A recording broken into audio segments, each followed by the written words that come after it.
Hello everyone, welcome to our channel QuickStudy, where we regularly post videos about GCSE subjects and topics. Today's subject is physics, and our topic for today is units conversion. Units conversion. Converting metric units are one of the fundamental things we should learn before we get into the concepts of physics. Let us learn about the basic units of physics, which are the SI units. For example, meter. It is the unit of distance. Kilogram. It is the SI unit of mass. We will learn further units, for example, the units of electricity, voltage, and frequency. The unit of electricity would be ampere, and the unit of frequency would be hertz. We will learn how to convert these things in this video. Let us now learn about prefixes. Prefixes are the words which we use before the units. For example, kilometer, hectometer, decameter, decimeter, millimeter, centimeter, and so on. A handy trick for remembering this phrase is King Henry doesn't usually drink chocolate milk. Here, the first letter of each word represents each of the prefixes. For example, king represents kilo, Henry represents hecto, doesn't represents deca. We will come back to the usually part later. Drink chocolate milk. Here, drink is for deci, chocolate is for centi, and milk is for milli. Now, why don't we explain the usually part in this phrase? In this phrase, the units go from largest to smallest except for the u in usually, which corresponds to unit or the metric base units as we learned before, which are meter, liter, ampere, and so on. If you're very unfamiliar with the metric units, it can be very helpful to list the metric prefixes on a line in order of largest to smallest. Put kilo at the far left of the line and put milli on the far right end. So, in the middle of the scale, between deca and deci, put the base unit of the dimension which we will be converting.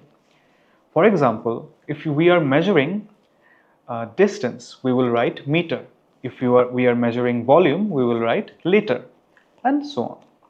This line will basically give you a simple visual reference for how you relate whether the units you want are larger or smaller than the unit you are converting to.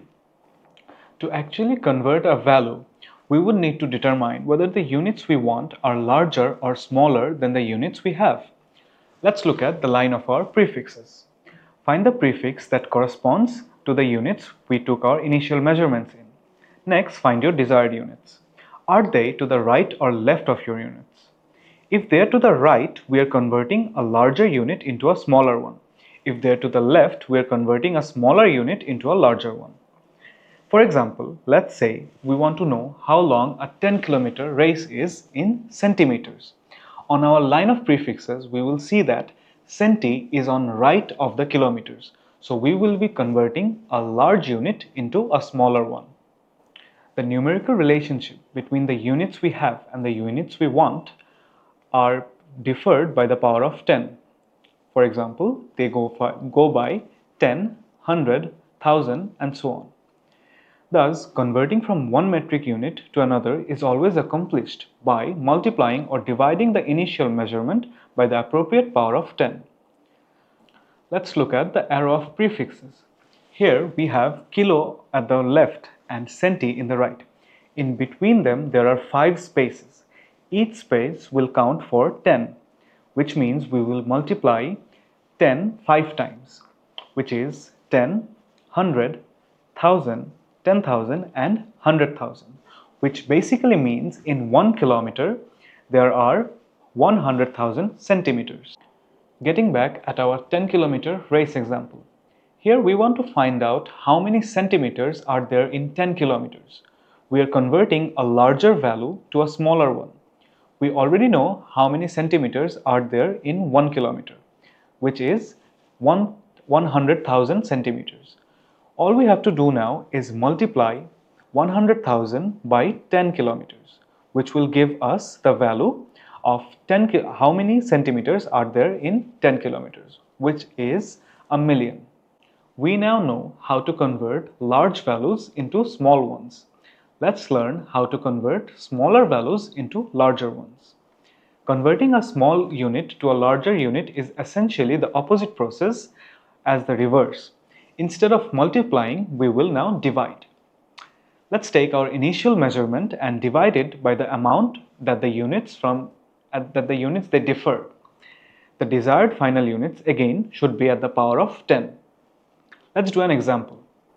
Let's say we want to convert 360 centimeters into decameters.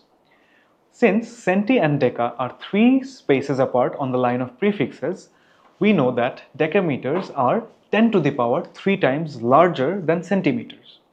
We will now divide as the follows.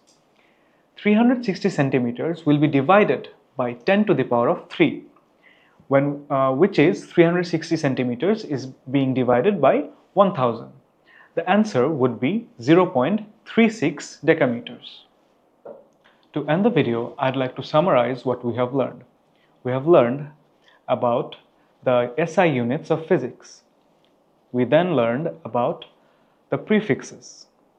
Then how to draw the line of prefixes and how to convert bigger values to smaller ones and smaller values to bigger ones.